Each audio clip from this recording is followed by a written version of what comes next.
Hola, hola, muy buenas, ¿se escucha bien? Espérate a ver que baje un poquito la musiquita.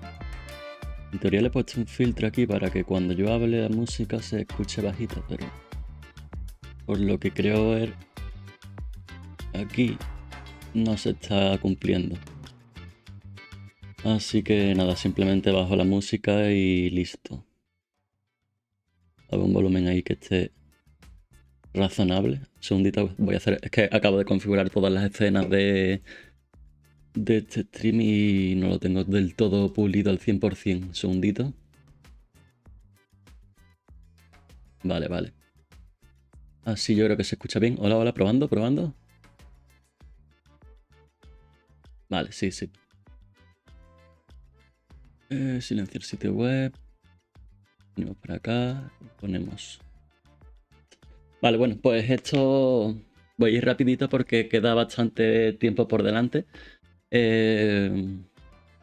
Básicamente hará como un tiempo se habló algo porque hubo en el Congreso de los Diputados un debate sobre el tema de la marihuana, el tema de si regularla, si hacer liberalizar regularlo y liberalizar, perdón, el comercio de la misma, con fines recreativos, ¿no?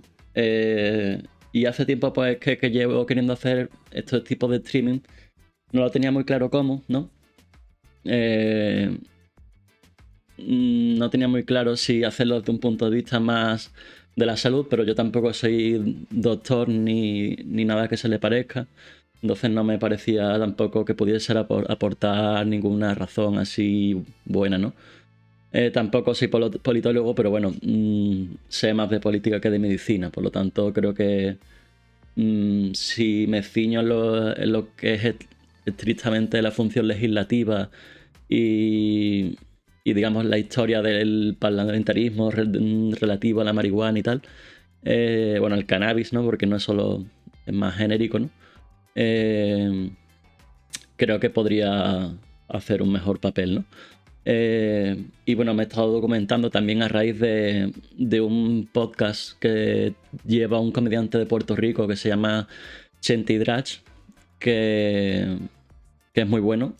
Hace un poco de todo, digamos, comenta con sus colegas temas de reggaetón, temas de Puerto Rico, temas de la actualidad. Tiene un podcast también con su novia dentro del mismo... es un canal de YouTube.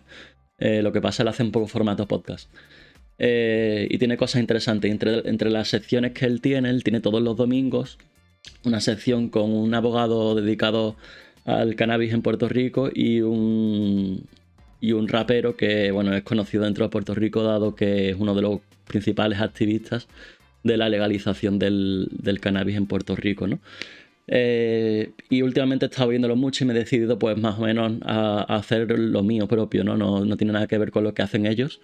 Evidentemente su producción está a años luz de la mía y cuentan con expertos en la materia y yo, bueno, no soy experto en la materia, al menos no en el tema legislativo, lo estoy intentando hacer ahora, o sea, soy experto en la materia en otros términos.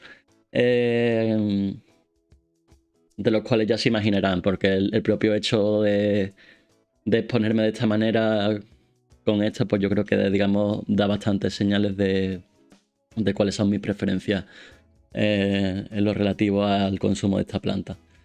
Y bueno, quienes me conozcan ya saben por dónde van los tiros. Yo aquí tampoco pretendo hacer apología del consumo, eso lo quiero dejar muy claro.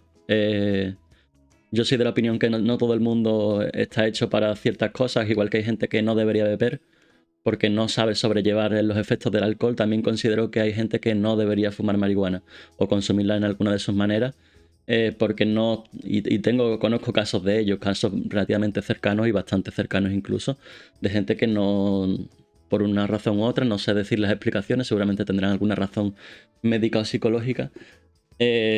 Son gente que no deberían, por temas, yo que sé, que no tengan suficiente fuerza de voluntad o autocontrol, que son cosas que cuando dependes mucho de, cuando dependes de, digamos, de tu propia psicología para hacer frente a adicciones psicológicas, yo creo que es importante. Y lo mismo pasa con la marihuana que puede pasar con, por ejemplo, los videojuegos, ¿no? Entonces, bueno, haciendo este pequeño disclaimer de no pretendo que la gente fume, sino simplemente que esté informada sobre cuál es y ha sido el proceso legislativo que está siguiendo la marihuana, que aún todavía creo que todavía no ha terminado de completarse, ni en España ni en el mundo, ¿no? Pero bueno, de momento me voy a centrar en España. Ver las menciones aquí, como pueden ver en pantalla ya, pues hay una... Me he metido aquí en la página del Congreso, que es una página que que os recomiendo mucho que visitéis. Por cierto, antes de nada voy a poneros el enlace a la esto de Chentidrach, para que le echéis un vistazo al canal de Chentidrach, que es un máquina, el tío. A ver, Chente.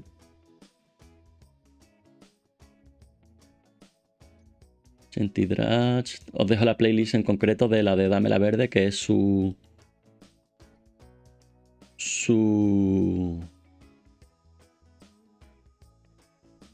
Bueno, os dejo la playlist para que vosotros veáis.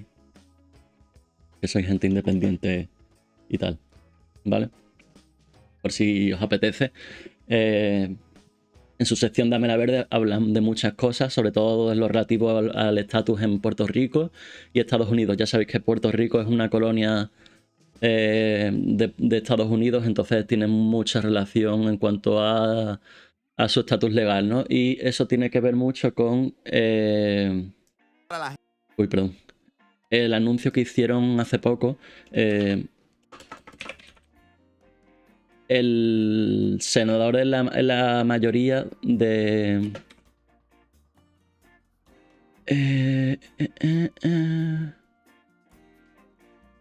En Estados Unidos,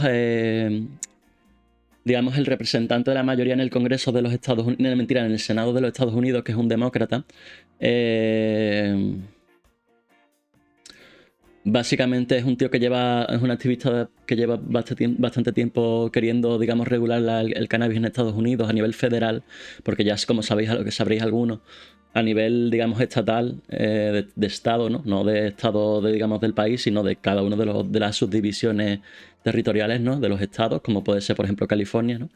Ya hay distintas regulaciones, tanto medicinal como de uso recreacional, como pueden ser, pues, por ejemplo, pues eso, California es uno de los estados que empezó en 1996 con la regulación, en principio con carácter terapéutico, y ya luego se fue abriendo cada vez más y creo que a día de hoy incluso está a nivel recreacional. Hay otros estados por ahí que no sé si era Oregón puede ser, o Colorado creo que era. Colorado lo reguló como con fines ya recreacionales, ¿no? Como quitándonos la careta esa del medicinal, ¿no? Que siempre me ha hecho mucha gracia, ¿no? Como mucha gente es muy pujante sobre lo medicinal cuando quizás en su foro interno lo que apoyan más que el consumo medicinal es el consumo recreativo, ¿no?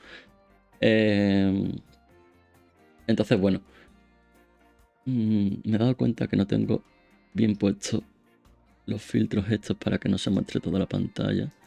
Segundito, hoy va a ser un día de prueba, la verdad. Recortar y acolchar. Vamos a recortar el top. ¿Cuánto? ¿100? Un poquito menos de 100, creo yo.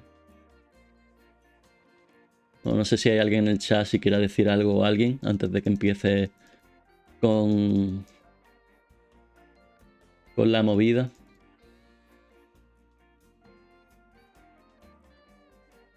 Vale. Ese 1 y luego escalamos. Escalamos aquí. Listo. Vale, ahora ya. Se ve de lomo. Ahora. Vale. Vale, bueno, pues este es el buscador del Congreso, como os decía, me he buscado cannabis en todas las legislaturas, todas las iniciativas en las que se habla del cannabis, ¿no? Y si nos remontamos a la última página, ¿no? Esta por orden alfabético, claro. Alfabético cronológico, perdone. Nos vemos que la cuarta legislatura fue la primera en la que se menciona el cannabis dentro de una iniciativa, ¿no? Pero podemos ver que aquí las dos menciones, ¿no? son menciones de estudios, digamos, prohibicionistas, ¿no? De cuáles son las entradas más comunes de la cocaína y el cannabis, siempre relacionada también con otro tipo de drogas, ¿no? Evolución de las presiones del cannabis en los años tal, no sé cuánto, así como los planes para mejorar la lucha contra el tráfico de drogas. Siempre se habla un poco de lucha contra el tráfico o lucha o guerra contra las drogas, ¿no? Lo típico que pasa, digamos, a raíz de los años 20 en Estados Unidos, o sea, años 30, perdón, en Estados Unidos, cuando se prohíbe el cannabis, a la par que se vuelve a permitir el consumo de alcohol, ¿no? Después de la ley seca. Entonces, claro, muchos países, digamos, dado que Estados Unidos supone una referencia, digamos, en los países occidentales o no sé cómo llamarlos, un término que no me gusta decir, pero occidentales, ¿no? Porque no todos los países del occidente son exactamente copias de Estados Unidos. Pero bueno, ustedes me entendéis, ¿no? Países de la OTAN y allegados. Básicamente tomamos un poco las directivas que se daban desde Estados Unidos, no inmediatamente, ¿no? Pero a raíz, sobre todo, de las guerras mundiales, ¿no? Se conforman marcos políticos muy, muy, muy parecidos al de Estados Unidos, con las diferencias, ¿no? De que allí son presidencialistas y aquí somos más parlamentaristas, ¿no? Que no me voy a poner a definir cuáles son las cosas esas. Si no lo sabes, pues ya quizá en otro streaming más dedicado a la política, pues pueda aportar información como esa, ¿no? Entonces, bueno, salió hace poco la noticia de que este hombre del Senado de los Estados Unidos quería hacer una ley federal y muy probablemente se impacte en países europeos y países que, digamos, bebimos de la guerra contra las drogas impulsada por Estados Unidos, ¿no? Si Estados Unidos pierde un poco esa guerra contra las drogas en lo relativo al cannabis, es muy probable que otros países del corte, España, Francia, Alemania, Italia y todos estos países, pues terminemos haciendo regulaciones muy parecidas a las que muy probablemente se produzcan este abril en Estados Unidos, que ya iré informando sobre el tema en esta misma sección, ¿no?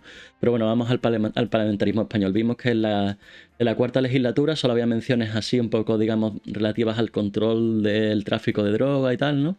Pero poca mención al tema, digamos, de otros usos del cannabis, tanto el uso terapéutico como el uso medicinal, ¿no? Entonces, bueno, la primera mención que hay es... Bueno, mentira, no es en orden... en realidad, la primera mención es esta. Lo que pasa es que como esto está organizado, digamos, dentro de la propia legislatura, está organizado por distintas secciones, ¿no? Entonces, bueno, esta parece la más antigua, pero no lo es. La más antigua sería esta, ¿no? Una comparecencia de don Martín Barriuso, perteneciente a la Plataforma Nacional por la Normalización del Uso del Cannabis ante la Comisión Mixta para el Estudio del Problema de las Drogas, para informar sobre la situación y la problemática de los consumidores de marihuana, ¿no? Entonces esta es la primera vez en la historia del parlamentarismo español en la que se pone como protagonista a los consumidores de marihuana y se habla, digamos, del problema de las drogas, pero desde la perspectiva del consumidor y no desde un punto de vista, digamos, médico de si fumas te va a afectar a la memoria a corto plazo y cosas de esas, sino otro tipo de problemas derivados, ¿no? del estatus legal del cannabis en España, ¿no? Como puede ser, por ejemplo, pues, digamos, las sanciones administrativas o bueno, el simple hecho de tener que recurrir a un mercado negro, ¿no? Para poder consumirla, ¿no? O que tú puedas, digamos, plantar, pero en un momento dado te puedan meter una sanción administrativa y te requisen las plantas, ¿no? O que tú no puedas, digamos, que el simple hecho de tú portar marihuana está sujeto a una sanción administrativa, ¿no? Que es algo, digamos, de lo que bebemos un poco de la legislación preconstitucional, es decir, de la época de Franco, ¿no? También tiene mucho que ver, ¿no? Digamos, con esa lucha... digamos, en contra de las drogas que se produce a partir de los años 30 en Estados Unidos y que termina, digamos, materializándose a nivel mundial cuando en 1967 la ONU se decide, digamos, a hacer un informe sobre sustancias prohibidas, no prohibidas como tal, ¿no? Pero calificadas en distintos estratos, ¿no? Para que sirva como un marco de referencia para, digamos, valga la redundancia, los marcos legales de cada uno de los estados, ¿no? Y en esa misma lista que España es firmante en su momento, bajo el régimen de Franco, se acuerda que el cannabis pues se le asigna el mismo estatus que podría tener, por ejemplo, la heroína y otras drogas, ¿no? Que a lo largo del tiempo, ¿no? Después, posteriormente, se han demostrado que el impacto a nivel tanto físico como psicológico es muy diferente, ¿no? Y tanto como que ya lo trataremos en otro día, pero bueno, la misma ONU ha rectificado recientemente, en este siglo, a petición de una comisión de investigación de la OMS y tal, que ya mostraré, una vez acabe con el parlamentarismo, con la historia del parlamentarismo en España, o quizás lo intercale, no lo sé todavía. Esta sección está muy verde, nunca mejor dicho, ¿no? Entonces, como digo, esta es la primera vez que en España se trata el tema de la marihuana y las drogas desde el punto de vista de la gente que consume, ¿no? Me pareció muy interesante el leer la comisión, ¿no? Y para ello, como consideré que... Bueno, les dejo aquí un poquito las fichas, digamos, de la intervención y tal, por si las queréis bichar por vuestro cuenta, para ver que no os estoy vendiendo a la moto. Como digamos, esta intervención es bastante larga como para leerla y tal, lo que me hice es, con un lector de texto, me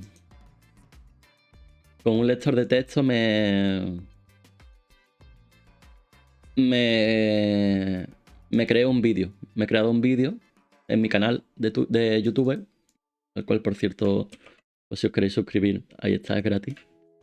Y este es el enlace al vídeo, ¿no? Y en el vídeo, pues básicamente he desgranado un poco lo que viene siendo la intervención de Jaime Prats, el doctor Joan Ramón Laporte y Matín Barriuso, ¿no? Más luego las intervenciones de los distintos grupos políticos, ¿no? Pues en este caso fue CiU, ¿no? Convergencia y Unión. Los que tengáis mi edad, pues os acordaréis, ¿no? De ese partido político. Es un partido de corte de derecha conservador, incluso liberal, ¿no? Había un poco de ese batiburrillo que siempre había en España, quizás más un liberalismo más creíble que los partidos de tirada nacional, ¿no? Dado que en Cataluña el liberalismo sí ha estado más evolucionado, ¿no? El partido de Jordi Pujol, ¿no? Para que todos los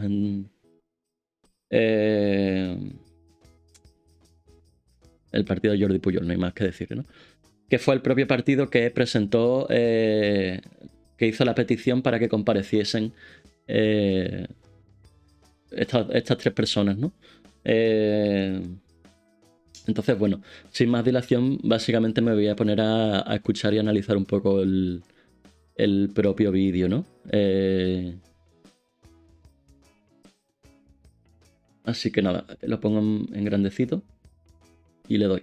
Estudio del problema de las drogas. Presidencia del excelentísimo señor don Juan Morano Masa. Sesión número 10 celebrada el martes, 29 de mayo de 2001, en el Palacio del Congreso de los Diputados. Vale, bueno, esto me lo voy a saltar, que es la introducción. Celebración de las siguientes comparecencias. El señor Prats. Estamos aquí en representación de una parte de los consumidores de España y queremos denunciar ante esta comisión lo que es un déficit democrático para ellos. Porque somos consumidores de un vegetal que tiene su mercado totalmente prohibido, eso supone estar fuera de la ley cuando se quiere obtener este objeto de consumo. Queremos denunciar también que desde 1992, con la aprobación de la Ley Corcuera y la Ley de Seguridad Ciudadana, más de 50.000 personas al año son objeto de sanciones administrativas por el simple hecho de que toda tenencia, incluida la del propio consumo, es ilícita, por lo tanto, sancionable. Vale, eso voy a parar el vídeo, no lo voy a parar muchas veces porque el vídeo es largo. De hecho, voy a darle un poco de aceleración. Si a alguien le cuesta seguir el palabreo, que me lo diga. Pero es así, en plan, desde 1992, con la Ley Corcuera y la implantación de la Ley de Seguridad Ciudadana, más una ley que hay, que luego ya hablaremos de ella también, que proviene de la época de Franco, se criminaliza bastante el uso de sustancias psicotrópicas, y en concreto la marihuana, ¿no? Y bueno, simplemente notar, ¿no?, que esta comisión se hace en una legislatura del PP, muy en contra del PP, ya veremos más adelante la intervención de la diputada del PP. Pero la Ley de Seguridad Ciudadana y esa ley corcuera de 1992 se hizo bajo un gobierno socialista de Felipe González, ¿no? Por poner un poco de contexto. En esta legislatura es la segunda legislatura, si no recuerdo mal, o de Felipe González, no, de José María Aznar, ¿vale? Entonces, pues bueno, por poner un poco de contexto a la gente. Es por lo que transmitimos a esta comisión mixta sobre la problemática de la droga, el sentir de una parte significativa de la población española. Esperamos que se nos tenga en cuenta y, en primer lugar, que se derogue esta ley para después legislar para regular un nuevo mercado. Se trata de tener despenalizada la producción para el autoconsumo. Desde 1991 la población española consumidora empezó a organizarse para defenderse del ataque de las instituciones del Estado contra los que de una manera libre y consciente querían consumir esta planta. Después de 10 años son más de 30 las organizaciones, por todo el Estado español con unos cuantos miles de socios. Actualmente ya se están registrando diferentes asociaciones que pierden su carácter reivindicativo de estudios para empezar a surgir otras de carácter totalmente lúdico. Lo que queremos demostrar aquí es que, a lo largo de estos años, a pesar de la prohibición, el consumo ha aumentado considerablemente. Ahora existe una importante parte de la población española que utiliza este vegetal. De consumo y tal. Quería referirme a ciertas encuestas.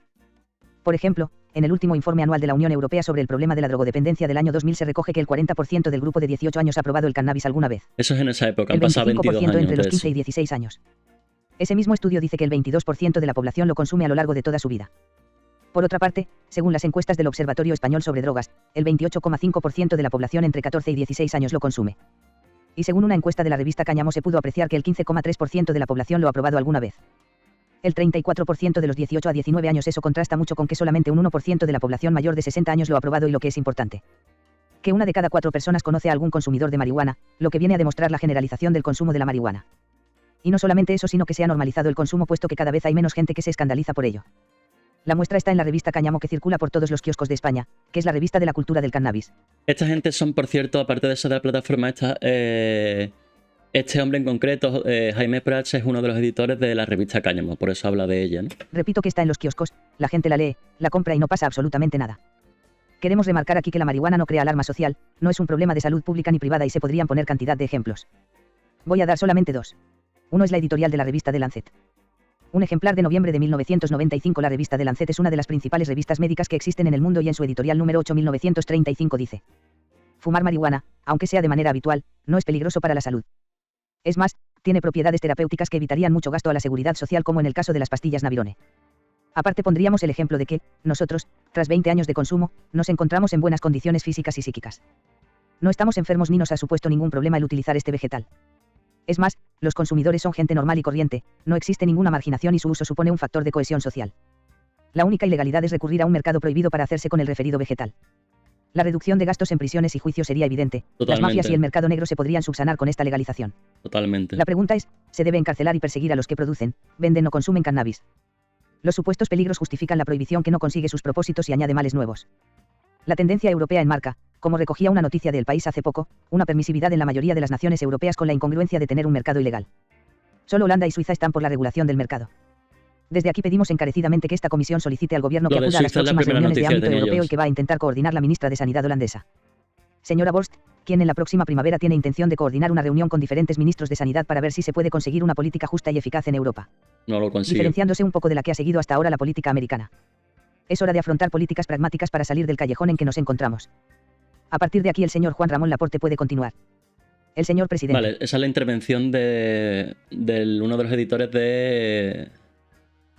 de la revista Cáñamo, ¿no? Y ahora a continuación va a intervenir el doctor Joan Ramon Laporte, que es un tipo que, según he visto, ha intervenido varias veces en el Congreso de los Diputados relativo a varios temas diferentes, ¿no?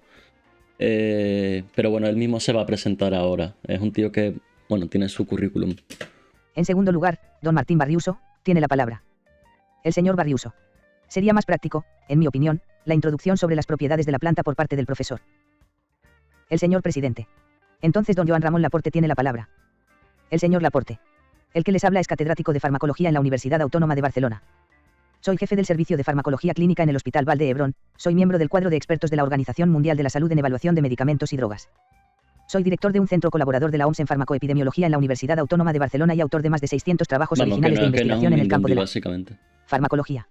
He trabajado como experto para el Ministerio de Sanidad y Consumo, para el Departamento de Sanidad de la Generalitat de Cataluña y, asimismo, he trabajado como experto de ministerios de salud en 43 países en todo el mundo, sobre todo, en América Latina. En primer lugar, quería decirles que se han escrito muchos informes sobre la seguridad o inseguridad de la marihuana consumida en sus diversas formas. Quizás el que ha tenido mayor repercusión desde el punto de vista legislativo ha sido el informe que publicó el Comité Especial de la Cámara de los Lores británico y que fue el producto de un trabajo de revisión de las evidencias científicas alrededor de esta planta que duró casi 4 años. El profesor Leslie A. Iverson, que fue catedrático de farmacología en la Universidad de Cambridge durante más de 25 años. Que era un ídolo de la farmacología para los que ahora tenemos 50 años o más. Que fue autor de numerosas investigaciones sobre el sistema nervioso autónomo y su funcionamiento y en varios años candidato al Premio Nobel de la Paz. Fue el principal experto farmacólogo que trabajó para el Select Committee de la Cámara de los Lores británica. El profesor A. Iverson ha publicado recientemente un libro a finales del pasado año en Gran Bretaña, cuya traducción al castellano ha sido publicada por la editorial Ariel en el pasado mes de abril. Es decir, un libro puesto al día. En cuanto a los efectos a largo plazo del consumo de cannabis, me permitiré leer las conclusiones del profesor A. Iverson. Deberíamos liberarnos de una vez por todas de los siguientes mitos. 1. El cannabis no provoca daños estructurales en el cerebro de los animales, como algunos informes han venido señalando. Ni tampoco hay pruebas que demuestren la existencia de lesiones a largo plazo en el cerebro humano. Excepto los ligeros deterioros residuales de la función cognitiva cuando se abandona el uso de la droga. 2. Aunque elevadas dosis de cannabis o THC, que es el principio activo del cannabis tetrahidrocannabinol, puede llegar a deprimir el sistema inmunológico de los animales. No se ha probado que esta droga produzca daño significativo en el sistema inmunológico de las personas. Yo añado que más bien es al contrario, y actualmente hay ensayos clínicos en marcha para el tratamiento de enfermedades de base inmunitaria como la artritis reumatoide y otras. 3. Es cierto que a grandes dosis el cannabis o el THC inhiben la secreción de las hormonas sexuales en animales, si bien no hay pruebas que indiquen que la droga cause trastorno en la fertilidad o en la función sexual en hombres o en mujeres. Y 4. Aunque no hay datos que relacionen el uso del cannabis con mutaciones cromosómicas, los cambios no son diferentes de lo observados con otras drogas ampliamente consumidas como, por ejemplo, el alcohol y el tabaco, ni tampoco en los gametos. Estas alteraciones al parecer no tienen una trascendencia clínica y cita varios trabajos. Estas conclusiones pueden chocar con la opinión más extendida que puede haber sobre los peligros de esta droga, y quisiera leer en la página 314 de este libro lo que dice el profesor A. Iverson. Los argumentos que se lanzaron en contra de la droga en los años 80 eran en su mayor parte de índole moral y fueron propugnados por políticos y por científicos y psiquiatras que solo quisieron dar a conocer los efectos adversos del cannabis. El profesor Gabriel Najas, en la actualidad científico de la... Es por lo que yo considero bastante importante esta intervención, ¿no? Si los políticos solo tienen el input de las cosas negativas, evidentemente nunca se va a regular en forma positiva, ¿no? Y aparte es una visión sesgada un poco, ¿no? De todo el tema, ¿no? Entonces me parece bastante interesante. Hay muchas cosas aquí que comenta el doctor que me parecen un poco dichas a la ligera, ¿no? Como que no hay ningún mal, que todo bueno, ¿no? Bueno, tampoco es así, ¿no? La Universidad de Nueva York fue una de las voces más virulentas y sesgadas en contra del cannabis. Sus libros Marihuana, The Seed of the Weed de 1973 y Keep Off the Grass del año 1976 echaron más leña al fuego del debate sin pretender aportar luz alguna. A esta campaña también se unieron grupos de padres de clase media, bien intencionados y bien organizados, que no habían tenido una experiencia directa con la droga pero que temían los peligros que podía representar para sus hijos.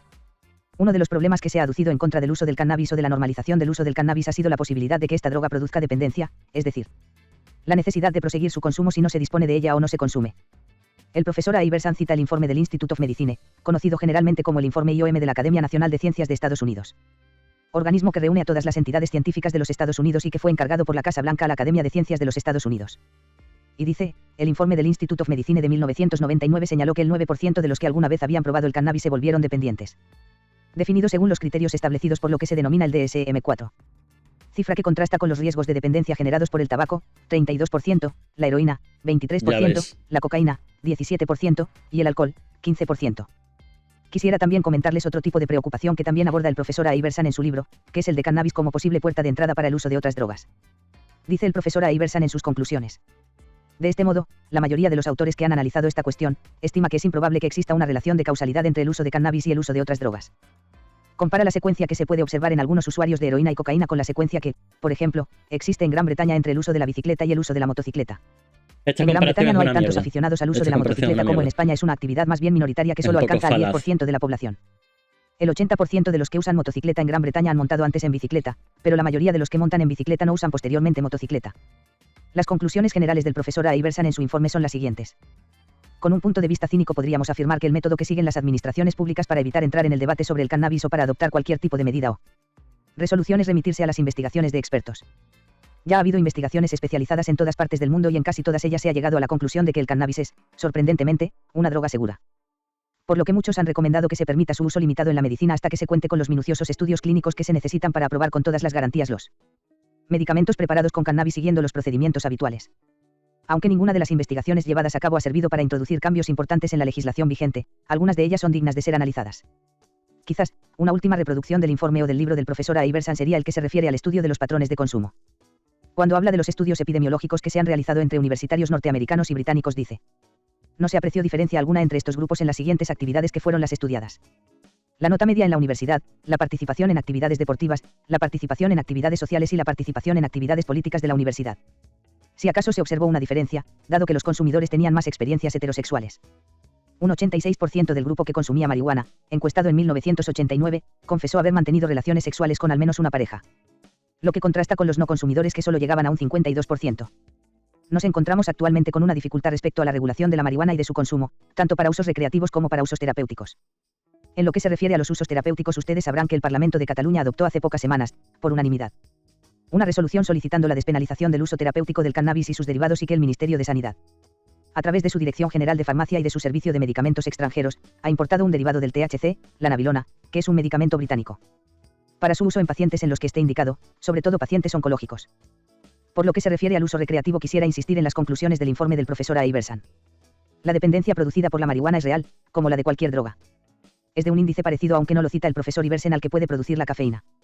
Y se propone, últimamente lo propone el mismo informe del Institute of Medicine norteamericano, que marihuana y cafeína sean consideradas drogas blandas que pueden ciertamente producir dependencia. Pero solo tras un consumo muy prolongado de cantidades muy elevadas y que se considere drogas duras el alcohol, el tabaco, la heroína y la cocaína. El señor presidente. Tiene la palabra don Martín Barriuso. Vale, y ahora va a El señor hablar Barriuso. Martín La Barriuso. primera parte de la comparecencia ya la ha hecho mi compañero Jaime Prats. Barriuso va a hablar más en clave legal, ¿no?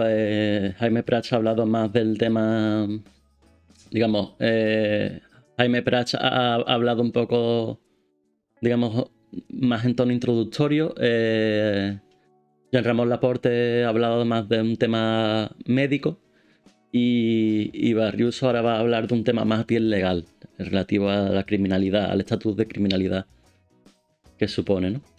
La presentación e introducción. La planta, formas de uso y propiedades ya lo acaba de exponer el profesor Laporte y, a continuación, voy a centrarme, primero, en analizar los resultados de la política de prohibición del cannabis y alternativas a esa política y, en segundo lugar, en un balance y una propuesta de modificación de la Ley de Seguridad Ciudadana. Comenzamos con los resultados de la política de prohibición del cannabis y alternativas. En principio, vamos a analizar la política y sus resultados, modelos que existen en otros países o incluso en propuestas en nuestro propio país provenientes de distintos sectores y, finalmente, basándonos en ello, hacemos una propuesta de cambio del marco legal del comercio de cannabis. No vamos a entrar, por no extendernos en exceso, en los orígenes de la prohibición del cannabis y qué factores son los que determinan que esta planta se llegase a prohibir a pesar de no existir ni en el momento de su prohibición ni posteriormente indicios que demostraron que fuera especialmente peligrosa. Lo que más bien se hizo en contradicción con los diversos estudios que desde el siglo XIX se vienen realizando. Por lo tanto, vamos a entrar sencillamente en las consecuencias, algunas de ellas bastante conocidas, de la existencia de un mercado ilegal de cannabis. En primer lugar, la ilegalidad del mercado ha provocado un incremento espectacular en los precios debido a las condiciones de mercado negro en que se produce. Ese incremento de precios incentiva la aparición progresiva hasta alcanzar unas dimensiones gigantescas desde el tráfico ilícito y el progresivo surgimiento de mafias. El mercado ilícito de cannabis no está copado totalmente por mafias, pero sí hay muchas organizaciones de estructura y comportamiento mafioso dentro de este mercado.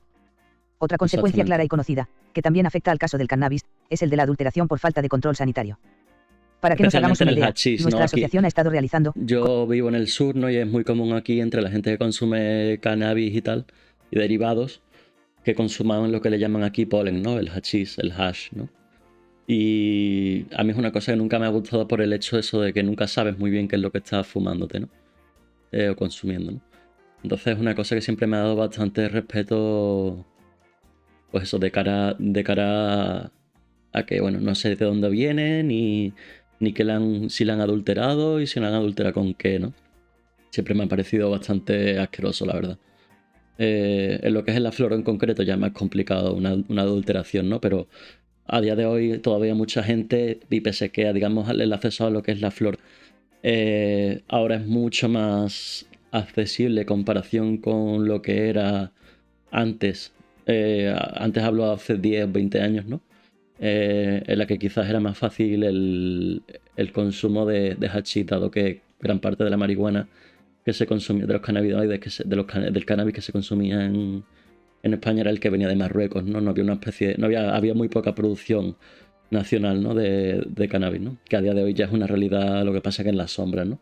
Y no tan en las sombras, ¿no? Pero ya eso lo iremos viendo en otras ediciones de esta sección. Con el auspicio de ayuntamientos y también del gobierno vasco. Análisis en fiestas populares donde conocemos que existe un elevado consumo de drogas se hizo en fiestas de Bilbao y de Vitoria. El resultado, preocupante, ha sido que más de la mitad de las muestras de hachís recogidas, es decir, más de la mitad de lo que la gente consume habitualmente, aproximadamente un 55%, presentaba un grado de adulteración preocupante. Estamos a la espera de conocer los resultados de los análisis, pero en algunos casos podríamos hablar de sustancias de enorme peligrosidad como incluso aceite de coche usado y productos que convierten. Ya ves. Lo que en principio es una planta, que en estado natural es casi inocua, en un producto de enorme toxicidad, que se encuentra ya muy extendido. Por otro lado, la existencia del mercado ilegal de cannabis hace que quien se dedica a producirlo y a venderlo en muchas ocasiones entre en contacto con otras formas de delincuencia. Claro, esa es una de las Este es un fenómeno especialmente grave. Yo me acuerdo la primera vez que yo digamos consumí cannabis y tal, el acceso allá fue terrible.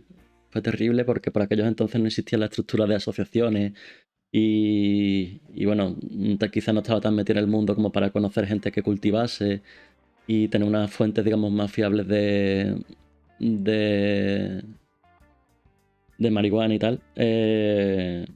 Pues básicamente en un piso que daba miedo. Entrar en el piso daba miedo, en un barrio marginal de aquí de mi pueblo y bueno, entrar en el sitio ese era un show, ¿sabes? Un show. A algunos amigos míos les pillaron redadas allí, tuvieron problemas con la policía, sin ellos hacer nada más malo que consumirla, ¿no? Entonces, eso, digamos, es una cosa que yo creo que toda persona que haya consumido, especialmente hace ya unos años, ¿no? Lo sabe, ¿no? Y yo creo que es uno de los principales argumentos a favor, ¿no? De la regularización y legalización del cannabis. Porque en este momento estamos encontrándonos ya consumidores de 12 años y traficantes de 14. Yo conozco directamente casos así. Exactamente. Evidentemente, para un chaval de 14 años conseguir un dinero fácil mediante la venta de un producto, que en muchos casos no se considera peligroso, aunque en realidad esté adulterado. A sus propios compañeros le empuja a iniciarse en el tráfico y en muchas ocasiones a contactar con círculos de marginalidad. De delincuencia de otro tipo que le puede conducir a un callejón sin salida si no se consigue separar ambos fenómenos. Ello provoca que actualmente los daños que sufren las personas consumidoras de cannabis debido a su consumo no estén directamente relacionadas, al menos los daños principales, con el propio cannabis, sino con las políticas de su prohibición y de persecución de quienes lo producen y consumen. Está el estigma en la invisibilidad social y el agravio comparativo que supone tener que ocupar permanentemente la condición de consumidor. Exactamente. Sobre todo cuando se trata de consumidores habituales y por periodos prolongados de vida, en los cuales se hace necesario llevar adelante una especie de doble vida ante la familia. 100%. Para mí, por ejemplo, esto de hacer esto en Twitch supone un poco aclarar, sabe, todo el mundo que más o menos me conoce un poco sabe que yo fumo hierba, ¿no? Pero bueno, quizás esto es un sitio demasiado público, ¿no? Como para hacerlo. Sí que es verdad que he soltado comentarios en Twitter muchas veces, ¿no? Pero bueno, esto ya queda un poco para la posteridad. No estoy subiendo a mi canal de YouTube contenido, vídeos de mi canal de YouTube, ¿sabes? Entonces, bueno, como que yo me acuerdo la primera vez que yo le dije a mi madre que fumaba marihuana, fue una sensación similar a como si le hubiese dicho que era homosexual, ¿no? Fui y le hablé con ella, ¿no? Cuando ya tenía claro de que yo consumía marihuana y que lo hacía de la misma manera que podía hacer el alcohol, ¿no? Consumir alcohol y no veía, digamos, después de ya unos cuantos años consumiendo marihuana, sabía ya que era una cosa que era parte de mi vida, que la haría con más o menor frecuencia, pero que bueno, que la tenía más o menos ciertamente normalizada, ¿no? Y fue una cosa que me costó trabajo comentárselo a mi madre. Yo vivía por aquellos entonces con mi madre, obviamente, ¿no? Y consideré que ya era una cosa que ya formaba tanto parte de mi vida que se lo tenía que confesar, decirle, mira, bueno, esto es lo que hay, yo sé que a ti no te va a gustar, pero que, bueno, paso de tener una doble vida al menos con la persona con la que vivo, ¿no? O sea, y se lo comenté y se lo tomó pues relativamente bien, ¿no? Para como yo me lo esperaba, la verdad. Y toda una serie de actividades de la vida cotidiana, lo que provoca un estrés evidente, una pérdida de la autoestima y una situación de inseguridad de las personas consumidoras. Exactamente. No olvidemos que se trata de 400.000 personas usuarias diarias de cannabis hoy en día en el conjunto del Estado español y los millones que lo han consumido durante el último año, es decir, hablamos de un 5% de la población adulta que en el transcurso del último año se ha encontrado fuera de la ley teniendo que ocultar sus actividades de consumo de drogas. Además están los probables problemas de salud por adulteraciones, que en algunos casos aún desconocemos puesto que no sabemos de qué sustancia se trata esta adulteración. Exactamente, hay muchas adulteraciones que yo, por ejemplo, he leído por ahí. Aquí se hablaba mucho, ¿no? En el sur, lo del el polen rubio, el polen de la K, no sé cuánto, por lo menos, sobre todo cuando yo empecé a fumar y tal. El polen pakistanino que le llamaban, se suponía, ¿no? Que lo cortaban con opiáceos, en plan rollo, no heroína, pero bueno, o sí heroína, pero cosas de ese rollo, ¿no? Entonces hay chavales que están accediendo a esa mierda, ¿no?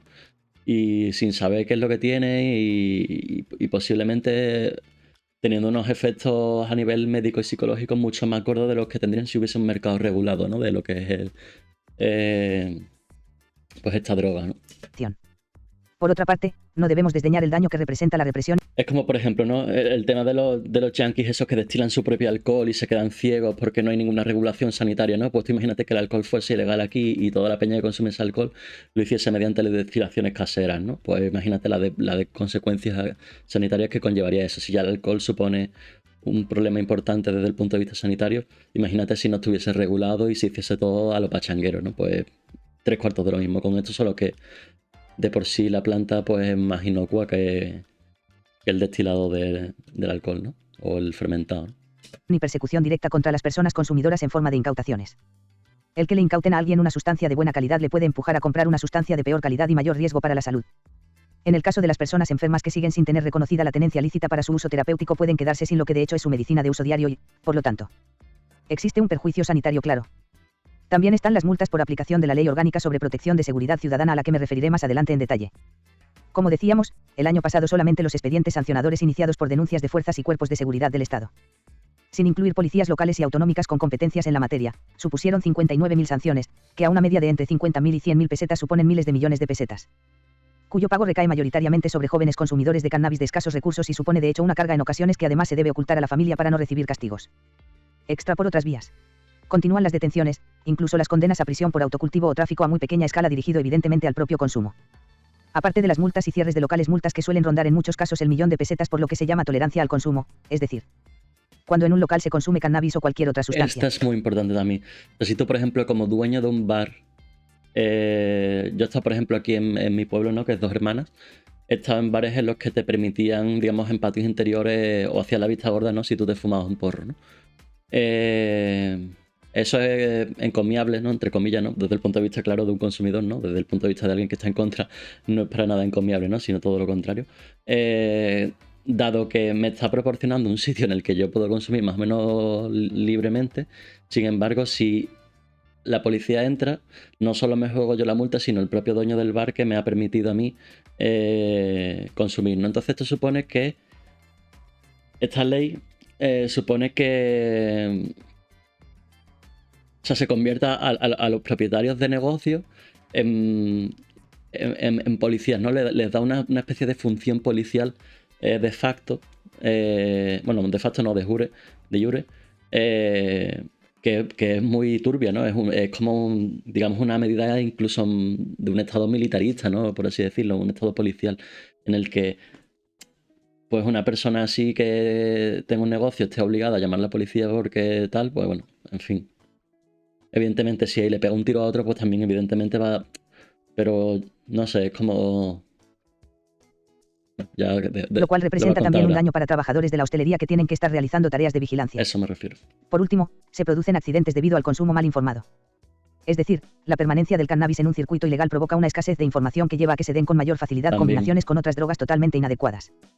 Usos totalmente perjudiciales, debidos precisamente a la falta de información. Exactamente, por ejemplo, yo creo que casi todo el mundo que ha tenido un amarillo por temas de marihuana lo ha tenido casi siempre en compañía del alcohol y especialmente de los destilados, ¿no? Y yo creo que es una cosa que aprendes con la experiencia, no te lo cuentan nadie, ¿no? Porque del alcohol todo el mundo sabe que mezclar es malo y te lo cuentan en el instituto y tal, ¿no?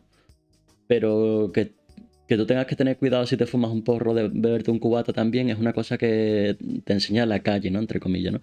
Y es una cosa que, bueno, yo creo que la población que es joven y que empieza a tener acceso a este tipo de drogas, pues debería tener. Es una información que bueno, a ver, un amarillo, pues bueno, no tampoco te vas a morir por un amarillo, ¿no? Pero se pasa jodidamente mal, la verdad. Y depende de la situación en la que tú estés, pues puede ser jodido, ¿no? Pasar un amarillo. Razones para pasar a un mercado legal de cannabis, en primer lugar. Por un principio de defensa de las libertades individuales y del derecho al libre desarrollo de la personalidad reconocido en la Constitución, toda persona tiene que tener derecho a decidir sobre sus hábitos de consumo personales, sobre las sustancias que quiere o no ingerir. En segundo lugar, por la escasa peligrosidad comparada con las drogas legales, a la que ha hecho referencia el señor Laporte. Por la coherencia del sistema legal, ya que en este momento el consumo en lugar privado de cannabis es totalmente impune en la legislación española y, por lo tanto, Los actos preparatorios de ese consumo legal deberían ser legales, por coherencia. Por otra parte, se trata de acabar con los daños a la población consumidora. No se está protegiendo a la población consumidora ni a los jóvenes ni a los adultos, se les está conduciendo a un mercado adulterado por falta de información. Y hace falta cambiarlo para proteger a esa población. Pretendemos la desaparición o al menos disminución de las mafias. Se exige un cambio legal mínimo. Existen diversas vías, algunas de ellas exigen denuncia de tratados internacionales, pero otras prácticamente se limitan a dar forma a lo que ya la jurisprudencia de hecho permite. La prohibición no disuade, el ejemplo más claro y para esto cito datos oficiales es Holanda. En un país donde la venta de cannabis a mayores de 18 años es libre. Comparándolo con los Estados Unidos donde la simple tenencia de unas plantas para el propio consumo se puede castigar hasta con 20 años de cárcel, los datos oficiales reflejan que solo el 2,5% de los jóvenes menores de 18 años consumen cannabis frente al 5,1% de los Estados Unidos, es decir, el doble.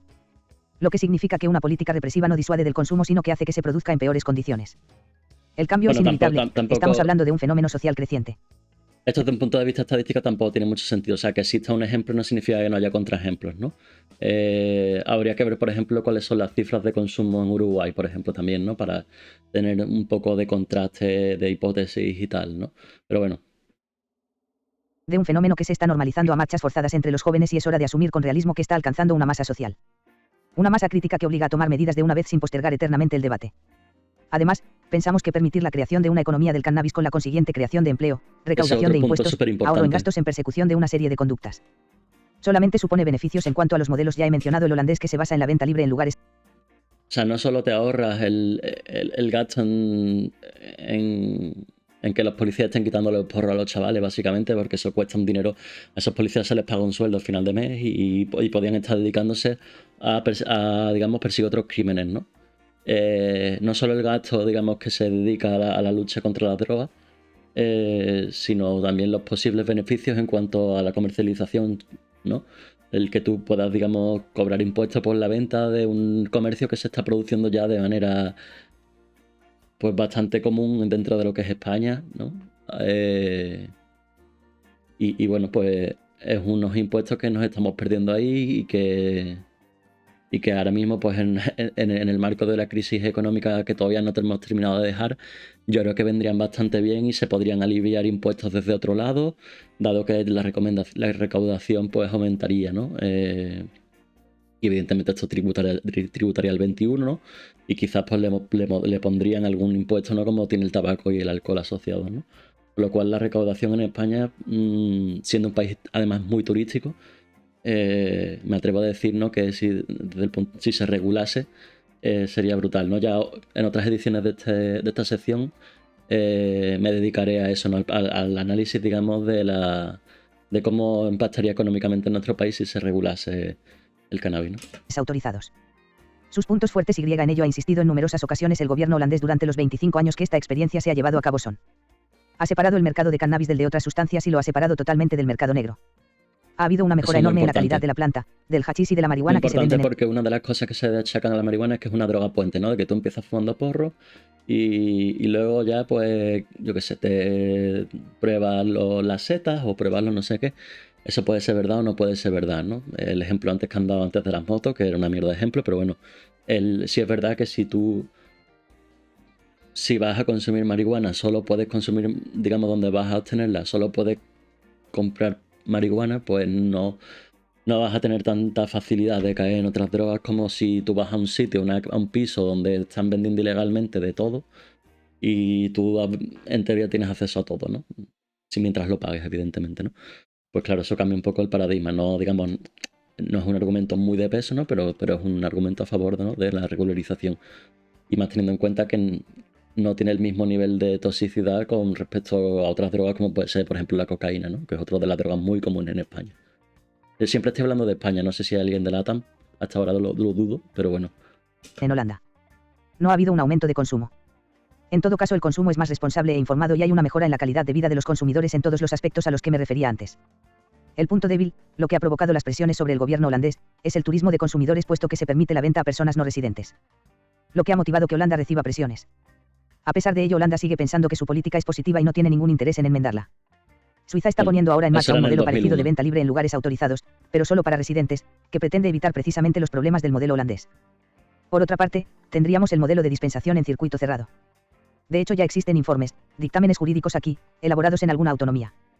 en los cuales se dice que tomando al pie de la letra lo que la jurisprudencia del Tribunal Supremo ha dispuesto a lo largo de años, se podría establecer ya un sistema en circuito cerrado de dispensación en locales privados para consumidores asociados y que impida la difusión a terceras personas. Vale, eso es exactamente más o menos el estatus en el que estamos ahora, ¿no? Ya en 2001 se empieza a discutir el modelo de asociaciones y tal, ¿no? Y bueno, a día de hoy ya eso es una realidad. Una realidad un poco embarrada, ¿no? Porque todavía harían falta unas cuantas reformas en la Constitución, como por ejemplo, o sea, la Constitución en el Código Penal, ¿no? Como el que la tenencia de sustancias cannabinoides sea ilícita, ¿no? Al menos en pequeñas cantidades, ¿no? Con lo cual, bueno, todavía hay trabajo que hacer, pero bueno, el tema de la dispensación en circuito cerrado, en principio es el modelo que ahora mismo está en España y cada vez predominando más, ¿no? Porque evidentemente todavía el mercado negro no se ha terminado de cerrar, pero bueno, porque todavía existen esas carencias, ¿no?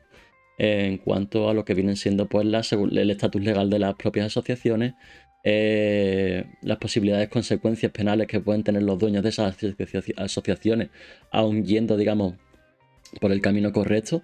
Hay una serie de vacíos legales y cosas así o incongruencias legales que todavía hacen que ese mercado no esté bien aplicado como debería estarlo, ¿no? O sea, estamos en un punto de intermedio, ¿no? En eso. Pero bueno, aquí ya se empieza a discutir sobre ese modelo que se terminaría implantando tiempo más adelante y que veremos en otras ediciones de esta misma sección, ¿no? De Verde que te quiero verde. Uy, espérate, ¿se ha ido a tomar por culo? Ah, no, vale. He visto que la página se quedaba un poco colgada. Vale, por otra parte, me gustaría recordar aquí el Manifiesto de Málaga, la propuesta alternativa en materia de política criminal en materia de drogas, redactada por un prestigioso grupo de juristas en 1991. Eso también lo trataremos, el un Manifiesto documento de que Málaga. Ha sido suscrito por la mayoría de los catedráticos de Derecho Penal de España y que es un documento de una seriedad suficiente para que a los 10 años de haberse redactado se vuelva a revisar y a debatir. Por último, tenemos la reunión de ministros europeos de sanidad que se va a celebrar a principios de 2002 y en la cual ya han confirmado su presencia Holanda, Bélgica, Suiza, Alemania, Francia y Reino Unido. Es una reunión que pretende superar las fronteras incluso de la Unión Europea y sentar las bases de una política europea en materia de drogas que parta de un criterio pragmático de no prohibición y de reducción de daños. La propuesta que hacemos es la despenalización clara de la producción de marihuana para el propio uso.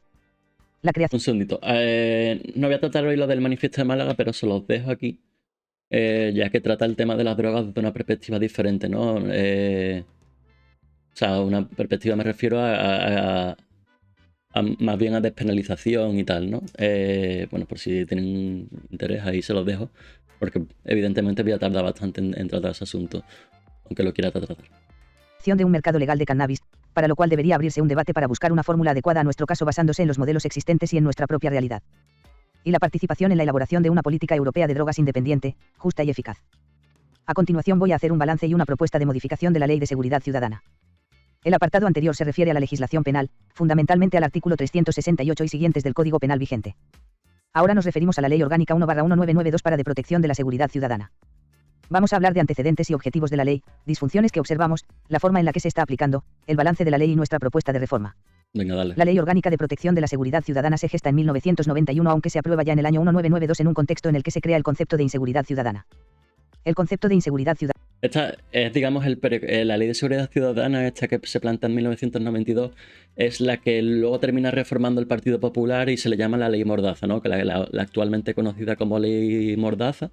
Que ya incluye, digamos, el tema de las drogas en su momento, en 1992, pero que se recrudecen con la reforma del Partido Popular, ¿no? Imponiendo unas sanciones aún más altas de las que ya había contempladas, ¿no? Y que todavía estamos por ver si se reforma, ¿no?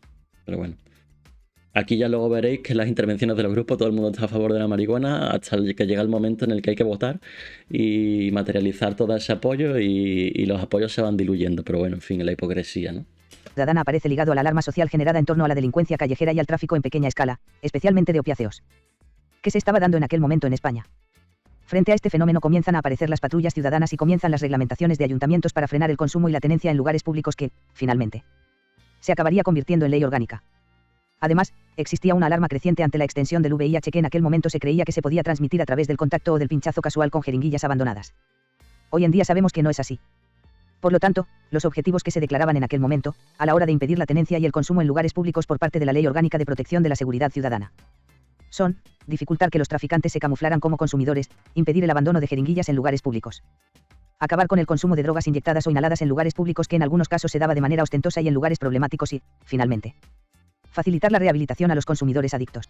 ¿Veis? Si podemos ver el contexto, digamos, social en el que surge esta ley de seguridad ciudadana, es muy diferente, ¿no? Ya mostraré más adelante las estadísticas, ¿no?, de consumidores de heroína, ¿no?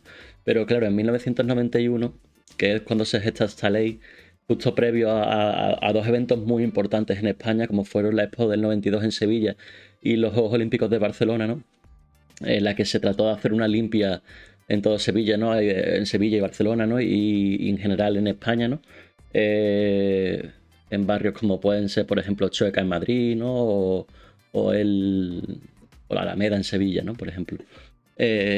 Barrios céntricos, pero también a su vez marginales, ¿no?, pues debido al consumo de drogas, prostitución y los homosexuales, ¿no?, que son, da la casualidad de que eran barrios, digamos, de ambiente y tal, y bueno, había una cierta... Todavía no estaba normalizado, ni a día de hoy todavía falta poco, pero bueno, ya está más normalizado el tema de la homosexualidad en nuestro país, ¿no?, pero que en aquel momento era bastante tabú. Claro, entonces el contexto en el que surge este marco jurídico es muy diferente, ¿no? Estamos hablando de una droga que mataba muchísimo, o sea, como la heroína. Entonces, tiene cierta lógica, ¿no? No voy a defenderlo ni muchísimo menos, ¿no? Pero tiene cierta lógica que el marco legal fuese mucho más restrictivo, ¿no? Porque se quería acabar en un corto plazo con todo ese tipo de conductas, ¿no? Que bueno, al final esas conductas acabaron porque la peña terminó muriendo, ¿no? Los propios junkies de heroína y tal terminaron muriendo y los que no murieron pues se quitaron y se acabó un poco el problema, ¿no? A día de hoy la heroína prácticamente no es un problema ni está contemplada, digamos, como algo principal en los planes antidrogas ni nada de nada, ¿no? Entonces, pues bueno, seguimos viviendo un poco en ese marco legal con una realidad social muy diferente, ¿no? Que es algo que es criticable, evidentemente. El resultado real de la aplicación de la ley es que la disminución de la delincuencia callejera que ha motivado que en los diferentes barómetros y encuestas la inseguridad ciudadana haya ido bajando en las preocupaciones de los españoles sea debido a otros factores y no a la aplicación de la Ley Orgánica de Protección de la Seguridad Ciudadana. En estos 10 años ha habido un aumento incontenible del consumo y del tráfico para abastecer ese consumo que la legislación actual ha sido incapaz de frenar. La reducción del abandono de agujas que sea debido al cambio de las formas de uso de algunas drogas, cuyo consumo en algunos casos también ha disminuido y, por último, la mayoría de sancionados no son adictos, por lo tanto, la ley no ayuda a rehabilitarlos ni a reinsertarlos ni a nada porque, sencillamente, no consideran que tengan esa necesidad. Según datos del Ministerio del Interior depende de los años, entre el 6,52 y el 8,42 de los sancionados acude a tratamiento para librarse de la sanción. Ya ves. Tengamos en cuenta que acudir al tratamiento permite eludir el pago de la multa, que suele ser de entre 50.000 y 100.000 pesetas. 50.000 y 100.000 pesetas. Eso es un término que mucha gente no comprenderá, ¿no? Pero bueno, era la moneda que teníamos en aquellos entonces. No te sabría ni decir cuántos son 50.000 pesetas. 50.000 pesetas. Pesetas, euros. 50.000 pesetas. Joder, tío. 50.000. Perdón. 300 euros. O sea que ahora ya es el doble. Ahora la multa mínima son 600 euros. Y en ese marco legal eran de 300 euros. Hasta 100.000 pesetas. Que son 600 euros. O sea que ahora la multa máxima era la mínima. Es la mínima ahora, perdón. Si a pesar de la posibilidad de eludir el pago de la multa solamente este porcentaje acude al tratamiento de deshabituación, es evidente que no nos encontramos con una población adicta a la que tratar, sino con ciudadanos que están invadidos en su intimidad y en sus hábitos personales. Las disfunciones en el articulado de la ley son: en primer lugar, que sanciona, entre otras cosas, actos preparatorios de un acto impune, no solo castiga el consumo en lugares públicos sino la tenencia. Aunque no estuviera destinada al consumo en lugar público, es decir, la tenencia necesaria a la hora de poder comprar en la calle y consumir en un lugar privado, que es legal. Ese periodo intermedio es ilegal y, por lo tanto, vuelve a castigar actos preparatorios de una acción lícita. El periodo intermedio es En segundo crítico. lugar, antepone seguridad a libertad, y esto no lo decimos nosotros, lo dijo en su día el Consejo General del Poder Judicial. Y en tercer lugar, castiga actividades que no afectan a la seguridad ciudadana. Tengamos en cuenta que en algunas ciudades españolas, los fines de semana, la mayoría de los jóvenes están consumiendo cannabis en lugares públicos de los que la ley castiga, es decir, están cometiendo infracciones graves contra la seguridad ciudadana. Evidentemente, una sociedad donde la mayoría de los jóvenes cometen actos graves contra la seguridad ciudadana sería una sociedad donde la seguridad ciudadana estaría muy cuestionada. Y vemos que no Totalmente. es así. Por lo tanto, es evidente que las actividades que se castigan no afectan a la seguridad ciudadana. También hay una desproporción entre tenencia de drogas y de armas.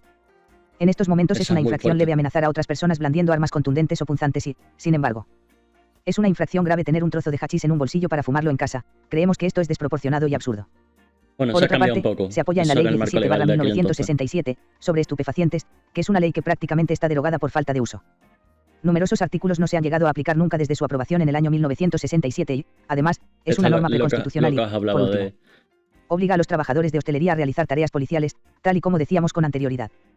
La aplicación de la Ley Orgánica para la Protección de la Seguridad Ciudadana es masiva, ya que hablamos de decenas de miles de sanciones. Miles de millones de pesetas de volumen de sanciones y una disparidad territorial que suena a arbitrariedad. Esta es muy importante 27,2 también. sanciones por 10.000 habitantes en la Comunidad Valenciana Esto lo frente al veremos 0,7 en el también País más Vasco y al adelante. 1,7 en Galicia, es decir, dependiendo de dónde resida uno el riesgo que tiene de sufrir una sanción puede... A que no sabes dónde el riesgo es mayor, en todo, según las estadísticas más recientes. En Andalucía, evidentemente. Y bueno, vale que mucha droga entras por aquí, pero bueno, la cantidad, digamos, de multas desde la Guardia Civil, porque hay una estadística por ahí que ya iré mostrando a lo largo de que vaya avanzando esta sección.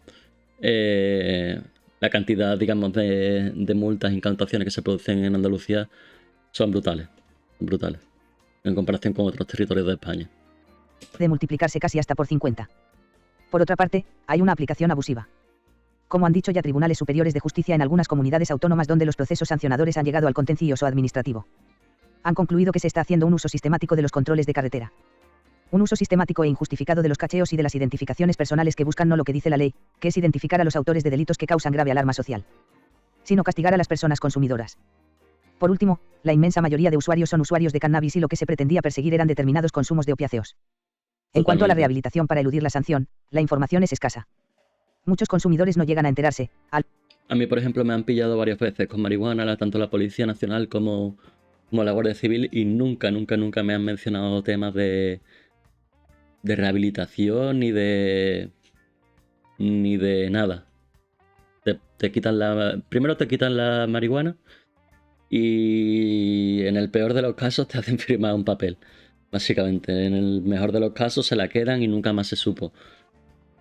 ¿A dónde va eso? Ni idea. Pero, o sea, no hay, digamos, el proceso actual es exclusivamente punitivo, no hay ningún tipo de interés de formación, ni de educación, ni rehabilitación, ni nada de nada. Entiendo yo que si son infracciones más gordas, pues lo mismo sí, ¿no? Pero al menos en la que yo tenía experiencia y mis colegas y tal, a ti te quitan la droga y te multan y ya está, y no hay más que hablar. al final del proceso administrativo, de que tienen opción de optar por la rehabilitación. No existe un tratamiento normalizado para el caso del cannabis, por lo que en algunos casos se podría estar dando un fraude médico. Puesto que se están dispensando tratamientos que no están reconocidos en ninguna parte. Por otra parte, incrementa artificialmente las estadísticas de asistencia. El Plan Nacional sobre Drogas repite constantemente que aumentan las asistencias por dependencia del cannabis y lo atribuye a sus propiedades adictivas cuando, en realidad, se trata de personas que intentan eludir sanciones y no de problemas verdaderos de adicción. Además, encontramos defectos frecuentes en el procedimiento de las sanciones, lo más habitual es la respuesta genérica. Las alegaciones presentadas no desvirtúan la realidad de los hechos imputados sin explicar el porqué. Suele faltar la copia del expediente, con lo cual la persona sancionada no tiene conocimiento de las pruebas en su causa, lo cual provoca indefensión. Sí. No se analiza el contenido de THC, es decir, el principio activo del cannabis que es imprescindible para poder determinar su carácter estupefaciente, por lo Ese tanto. es otro cuento que te cuentan. De no, esto va para el laboratorio y cuando ya se analice, pues ya tal, no sé cuánto. Bueno, a saber eso dónde llega. La mayor parte de las sanciones no tienen base legal porque el análisis necesario para determinar la presencia de THC resulta costoso. A eso me refiero. Exige tiempo y llevaría al colapso absoluto de las dependencias sanitarias de la Agencia Española del Medicamento y de las subdelegaciones del gobierno. Además, las alegaciones se suelen desestimar por sistema, aun cuando vayan acompañadas de apoyatura jurisprudencial, es decir, aunque se cite la sentencia del Tribunal Supremo o la sentencia del Tribunal Superior de Justicia que ha invalidado un caso similar recientemente, la respuesta suele ser la indiferencia y el agotar el procedimiento administrativo, lo cual nos lleva al siguiente balance de la ley. Estimamos que la Ley Orgánica de Protección de la Seguridad Ciudadana es un grave recorte a las libertades. Ha demostrado su ineficacia a la hora de lograr sus objetivos, persigue y criminaliza permanentemente a buena parte de la población por hábitos personales que no causan daño a terceros. Se aplica de forma claramente abusiva, los procedimientos sancionadores suelen causar indefensión y presentan graves defectos de forma. Responde a un fenómeno y a una alarma social que forman parte del pasado. Amenaza con el colapso a medio plazo si seguimos a este ritmo, ya que el año pasado aumentó un 19% el número de sanciones. Por ello, repito, si seguimos a este ritmo y sigue aumentando el consumo, no hay nada que indique que va a dejar de ser así. En algún momento podríamos encontrarnos con un auténtico colapso. Provoca inseguridad jurídica a los consumidores y socava la legitimidad de las fuerzas y cuerpos de seguridad del Estado y del sistema legal en general, al hacer que numerosas personas, cientos de miles, vivan la legalidad que se les aplica como un abuso y una persecución permanente y, por último, distorsiona la visión de la realidad del fenómeno del uso del cannabis. Como conclusión, la Ley de Seguridad Ciudadana se ha convertido en la práctica como un impuesto punitivo, es decir, una forma de recaudación directa. En algunos lugares, como en los accesos a pistas de esquí de los Pirineos, hay casi las 24 horas del día controles de la Guardia Civil eligiendo por su aspecto a las personas que transitan para imponerles sanciones por tenencia. Esa es otra también. En el caso de que se descubra, debido a la demografía, en cuanto, por ejemplo, la mayor parte de los consumidores de cannabis somos personas relativamente jóvenes, ¿no? Se supone que la gente mayor de 61 años es un porcentaje ínfimo de gente que ha probado el cannabis o que lo consuma de forma habitual, ¿no? Ya mostraré estadísticas al respecto. Y es una forma de seco de población, ¿no? La gente joven o la gente que tiene mala pinta, pues le registro a ver si tal, no sé cuánto, y si sacan algo, pues puteas a esa persona. Y muchas veces todos esos registros se producen en base a ningún indicio, simplemente prejuicios del propio agente de policía, ¿no? O de la Guardia Civil. Y eso es denigrante y bueno, me atrevería a decir que hasta anticonstitucional. Cubra alguna sustancia estupefaciente, generalmente hachís. Con lo cual llegan a ser auténticas aduanas punitivas que no tienen ningún valor disuasorio porque no consiguen acabar con el fenómeno que se perseguía. Proponemos, en primer lugar, la aplicación literal del artículo 19.2 de la ley, es decir, que la diligencia de identificación y registro de los objetos personales se limite exclusivamente a la investigación de delitos. Y solamente hacia aquellas personas sobre las que recaigan sospechas de haber participado en algún delito concreto y no la aplicación que se está haciendo en este momento.